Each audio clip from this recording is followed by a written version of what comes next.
지난 금요일 중고등부 연합으로 금요 기도회를 가졌는데요.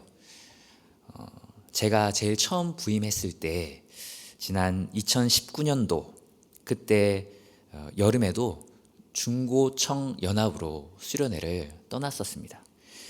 그때 생각이 많이 나더라고요.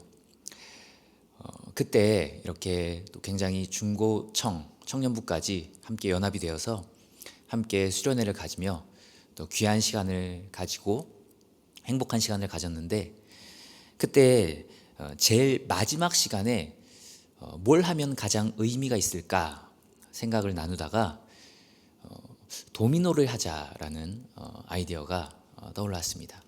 도미노가 뭔지 아시죠?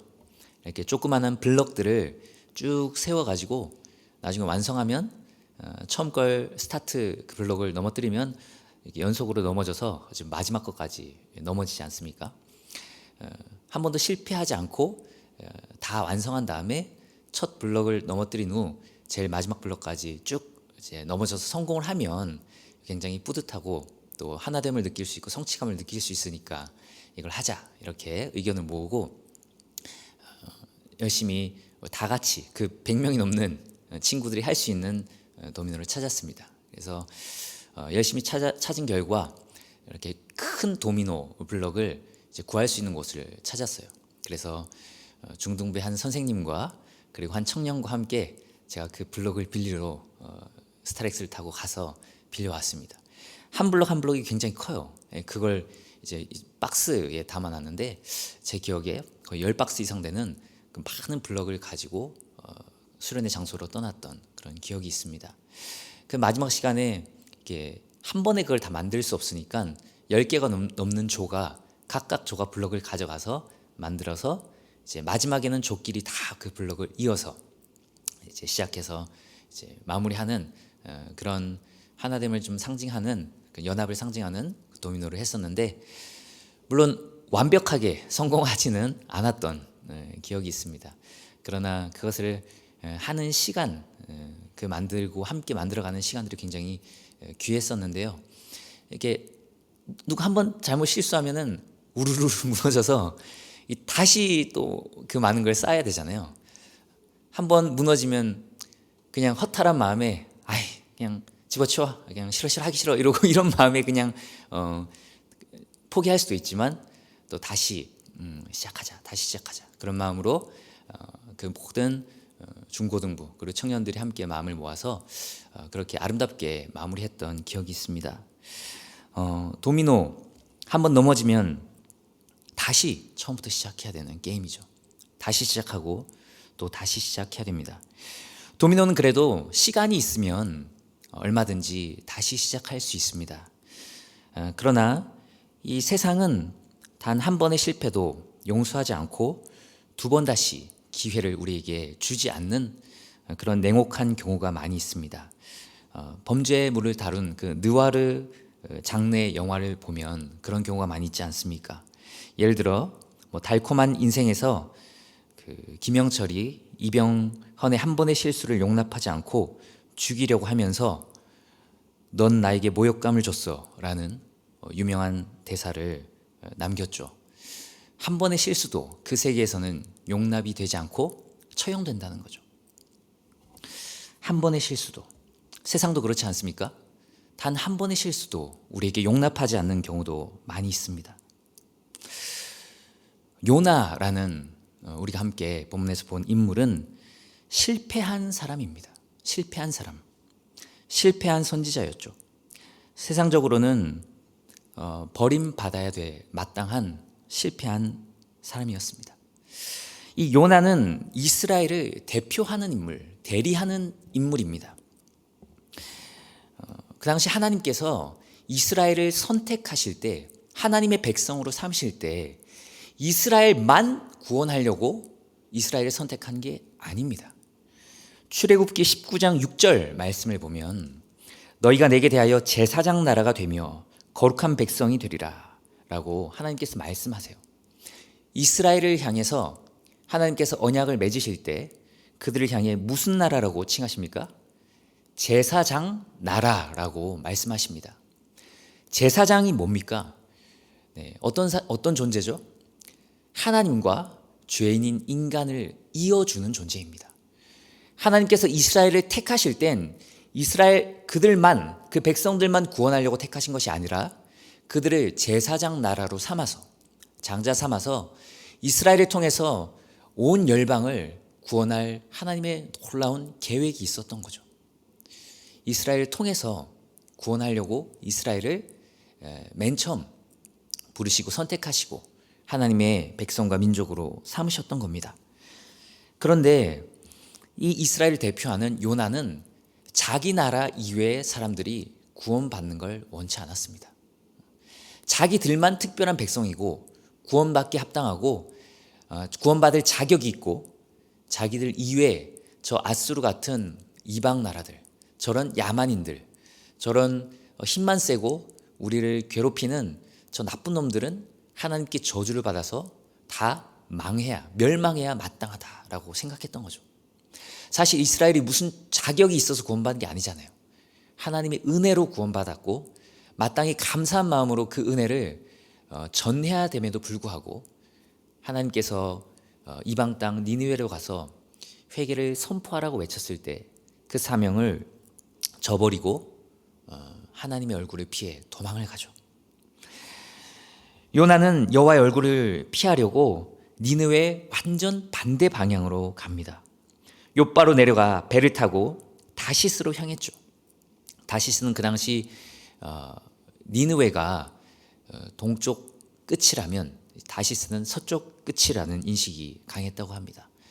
하나님의 얼굴을 피해서 순종하지 않으려고 가장 하나님이 가라고 한 곳에 반대편으로 가는 거죠. 마치 요즘 이제 청소년들이 청개구리처럼 부모님의 말씀에 반대로 행동하는 것처럼 하나님의 말씀에 반대로 제일 끝으로 다시스로 갑니다. 큰 폭풍우가 일어나 배가 깨지고 죽게 된 상황에서 이방신을 섬기는 그 가짜 신을 섬기는 사람들도 민감하게 깨어서 자기의 신을 부르는데 요나는 영적으로 더 깊이 잠들어 있는 것을 반영하듯 배 밑바닥 밑에서 깊이 잠들어 있습니다. 부끄럽게도 그 요나를 이방 선장이 깨우죠. 그는 폭풍우 치는 깊은 바다 한가운데로 결국 던져졌고 큰 물고기에게 먹혔습니다. 그는 선지자로서도 실패했고 한 인간으로서도 완전히 망했습니다. 그의 인생은 끝장난 거죠. 깊은 폭풍우 치는 바다에 던져졌습니다.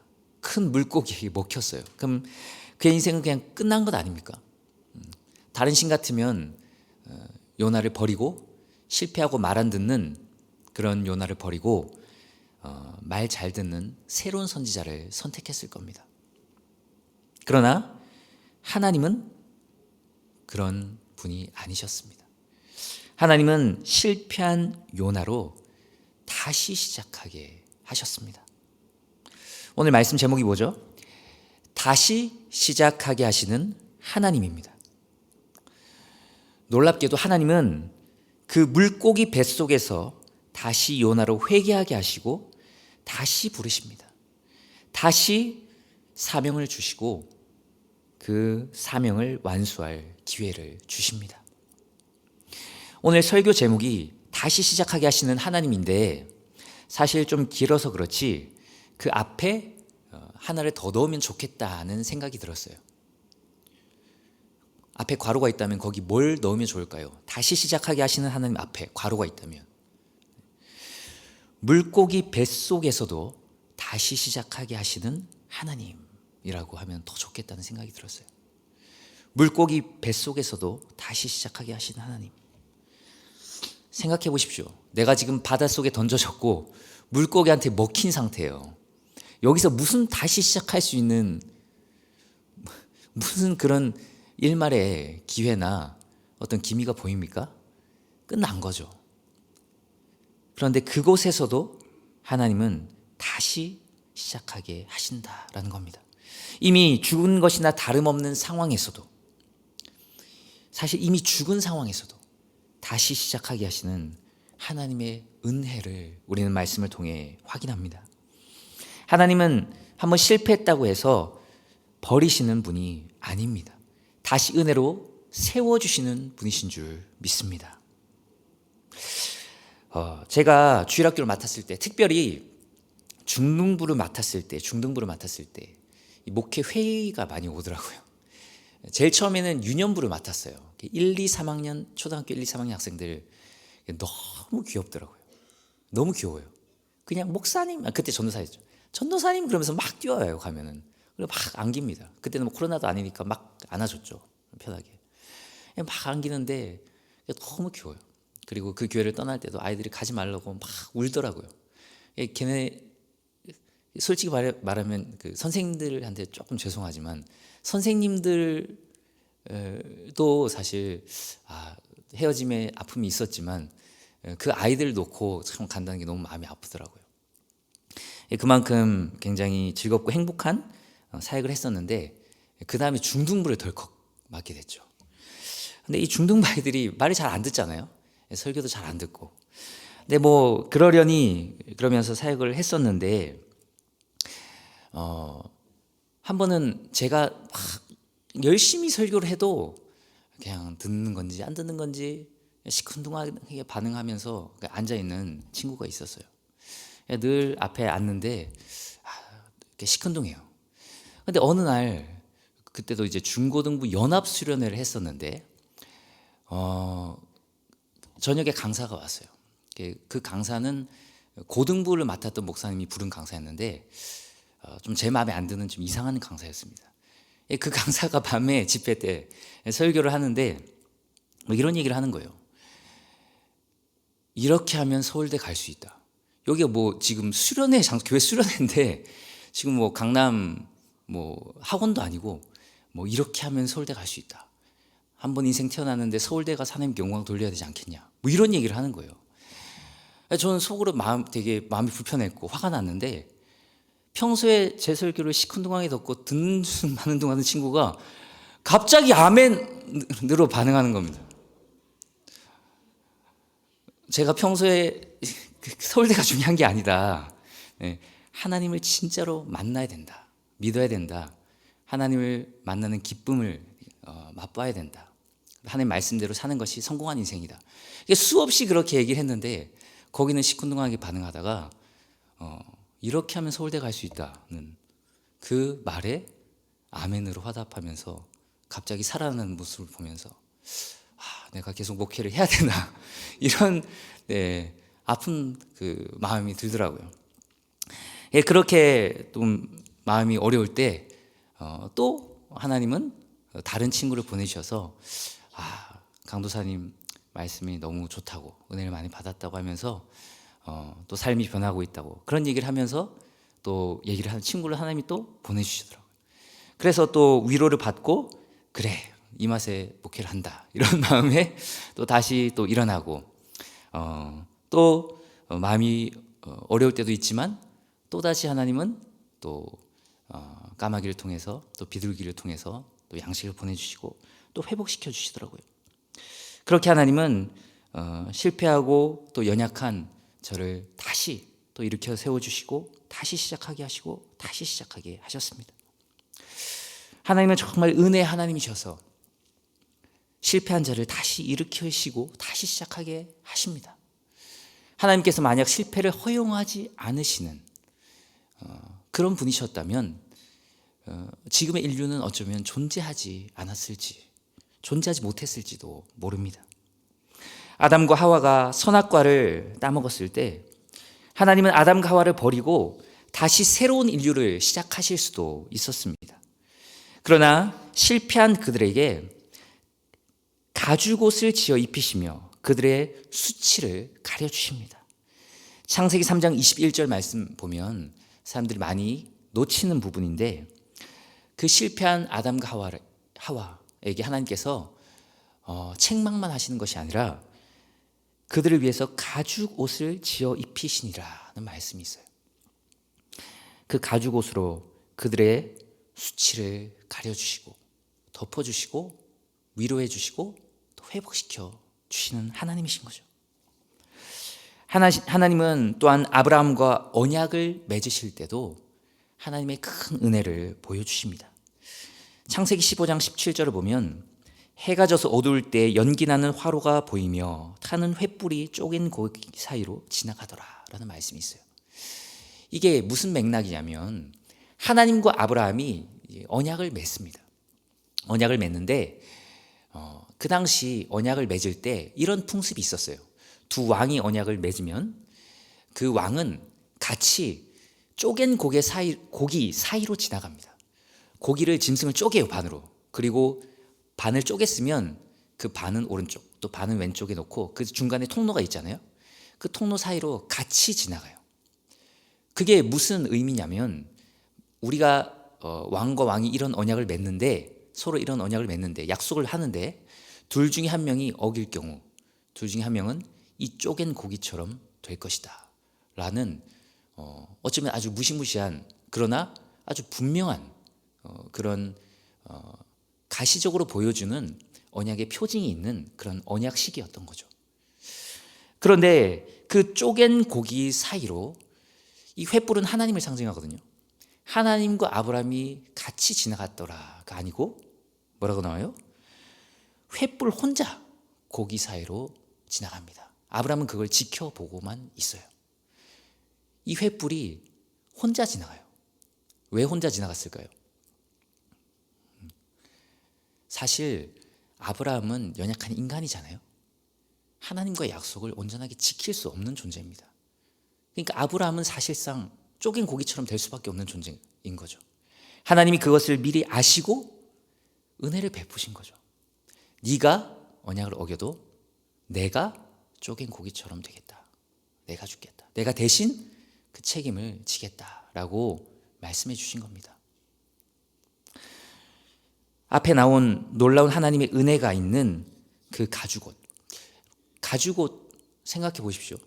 가죽을 얻으려면 뭘 잡아야 되죠? 짐승을 잡아야 됩니다. 아담과 하와의 수치를 덮기 위해서 어떤 한 짐승이 희생이 되었다는 거예요. 희생이 되었다는 겁니다. 희생 없이 수치를 가릴 수 없기 때문이죠. 또한 혼자 지나가는 횃불, 쪼갠 고기 사이로 혼자 가는 횃불도 네가 잘못해도 너 대신 내가 책임지겠다 라고 말하신 하나님의 그 희생적인 은혜가 그 안에 들어있죠. 그것 때문에 그 하나님의 그 은혜 때문에 아담과 하와도 다시 시작할 수 있었고 아브라함도 아내를 누이라고 속이고 믿음 없는 행동을 많이 하지만 그럼에도 하나님께서 다시 시작하게 하셔서 100세 아들을 이삭을 주시죠.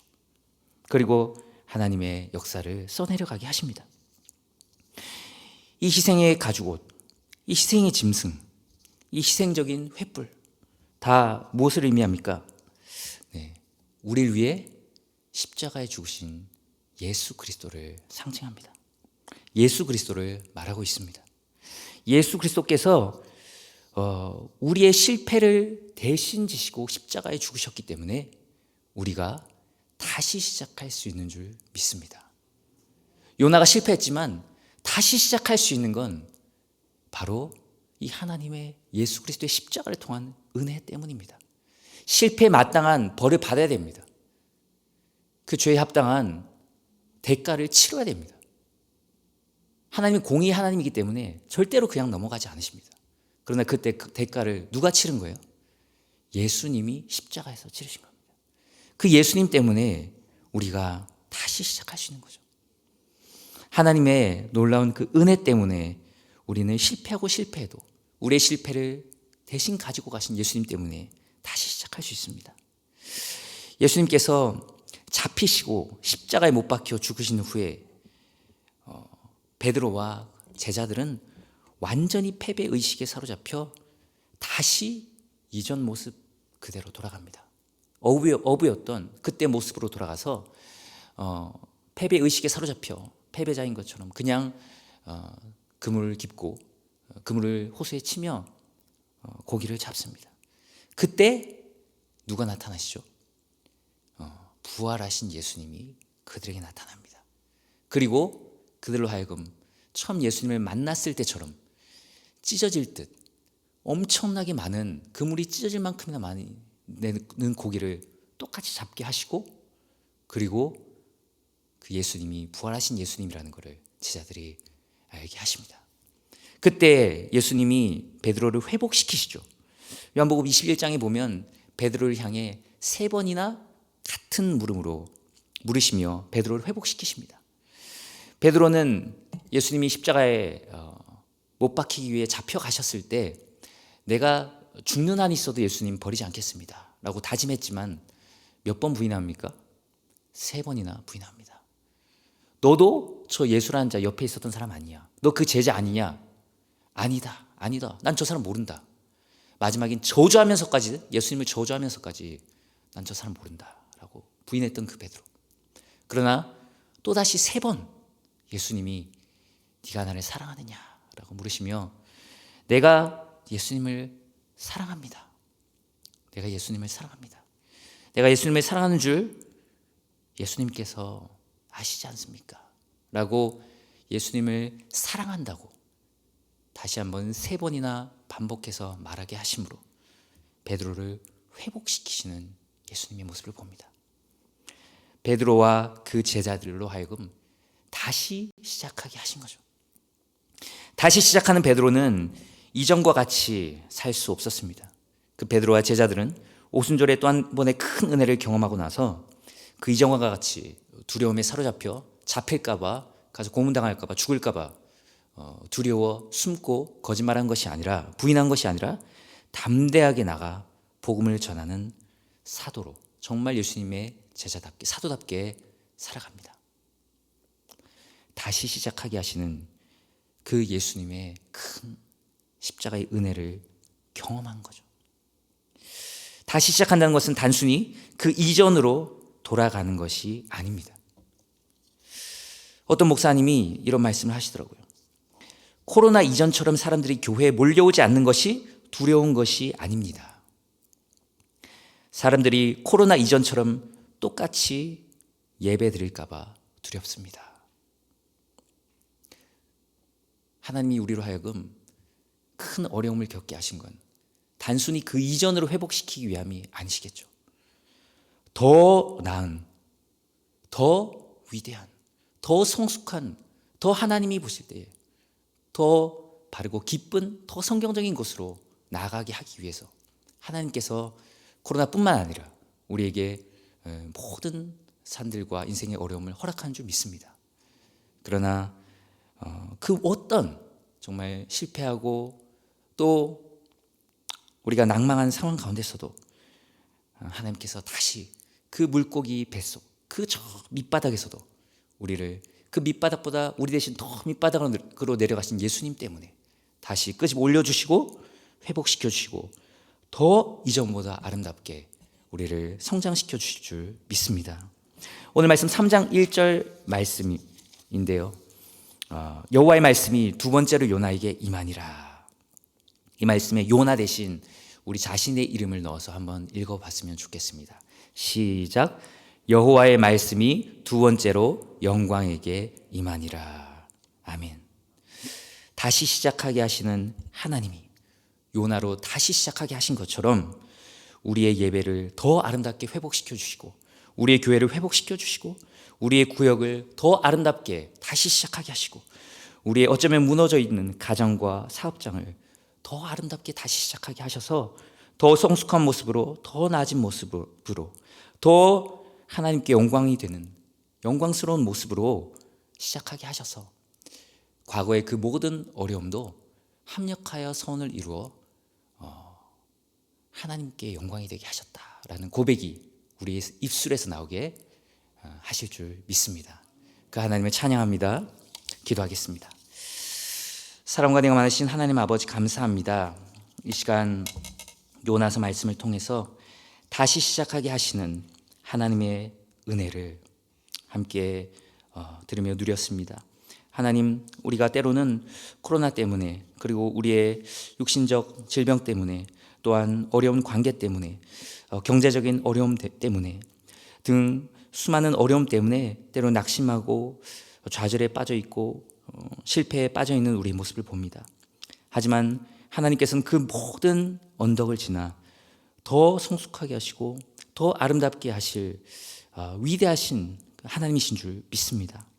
하나님께서 요나를 다시 회복시켜 주셨듯이 우리를 다시 회복시켜 주옵시고, 때로 우리가 지금 코로나 때문에 예배 실패자로 남아있다면 하나님께서 우리를 회복시켜 주셔서 더 아름다운 예배자로 회복되게 하시고, 그 이전에 나의 만족을 위해 예배드린 예배자였다면 이제는 그리스도만을 높이며 하나님의 영광만을 위대하다고 외치는 그런 예배자로 더욱더 거듭날 수 있도록 은혜를 더하여 주시옵소서. 가정과 사업장과 구역과 모든 무너져 있는 곳을 하나님께서 세워주시고 다시 더 아름답게 회복시켜 주실 것을 기대하오며 감사드리며 예수 그리스도의 이름으로 간절히 기도합나이다. 아멘.